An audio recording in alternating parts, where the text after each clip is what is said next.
সবুজ ফুলকপি যাকে আমরা ব্রোকলি বলে থাকি। Welcome back to my channel শুক্লার রান্নাঘর। আমি বানাবো মশলাদার ব্রোকলি। আমি একটা গোটা ব্রোকলি নিয়ে নিয়েছি, ছোট ছোট করে টুকরো করে কেটে নিয়েছি। ব্রোকলিগুলো ভালো করে ধুয়ে পরিষ্কার করে নিয়েছি। আমি কড়াইতে তেল দিয়ে ব্রোকলিগুলো ছেড়ে দেবো, দিয়ে ভালো করে ভাজা ভাজা করে নেব। ব্রোকলি কিন্তু একটা হেলদি সবজি, খেতেও কিন্তু বেশ সুস্বাদু হয়। কেউ ভাজা খায়, কেউ সবজি বানিয়ে খায়, যে যেরকম বানায়। কড়াইতে একটু সর্ষের তেল নিয়ে তার মধ্যে একটা গোটা তেজপাতা দিয়ে দেবো। এরপর একটা পেঁয়াজ কুচি করে তেলের মধ্যে দিয়ে দেব। ভালো করে তেলের সাথে ভাজা ভাজা করে নেব সুন্দর করে। পেঁয়াজটা সুন্দর করে তেলের সাথে ভাজা ভাজা হয়ে এলে হাফ চামচ হিং দিয়ে দেব। পেঁয়াজগুলো ভালো করে ভেজে নিয়েছি। এরপরে আমি আলু দিয়ে দেবো। দেবো 1 চামচ হলুদ, 1 চামচ নুন। কিছু একসাথে ভালো করে নেড়ে চেড়ে নেব। একটা পাত্রে ধনে, আদা, কাঁচা লঙ্কা, রসুন, জিরা এবং গোলমরিচ নিয়ে নিয়েছি। মশলাগুলো ভালো করে পেস্ট করে মশলাটা দিয়ে দেব, দিয়ে ভালো করে আলুর সাথে মিশিয়ে নেব।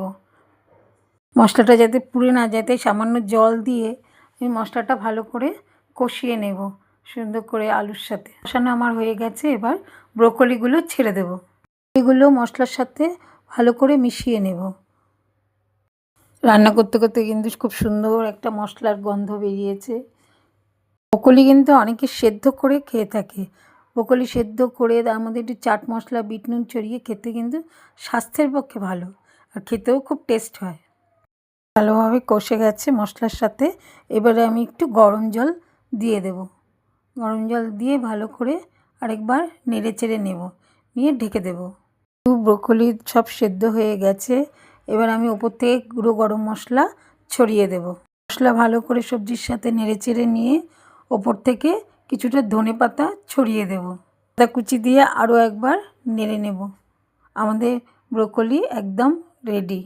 কিছু একটু গামাখা মাখা হলেই এবার নামিয়ে পরিবেশন করে দেব। গরম গরম ব্রোকলির সবজি।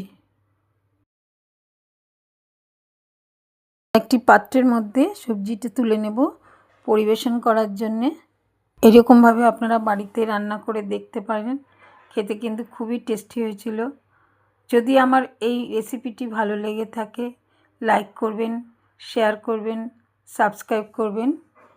সবাই ভালো থাকবেন, সুস্থ থাকবেন। দেখা হবে পরবর্তী কোনো একটা রেসিপি নিয়ে। সাবস্ক্রাইব করবেন, করে পাশে থাকা বেল আইকনটাও একটু টিপে দেবেন, শেয়ার করবেন।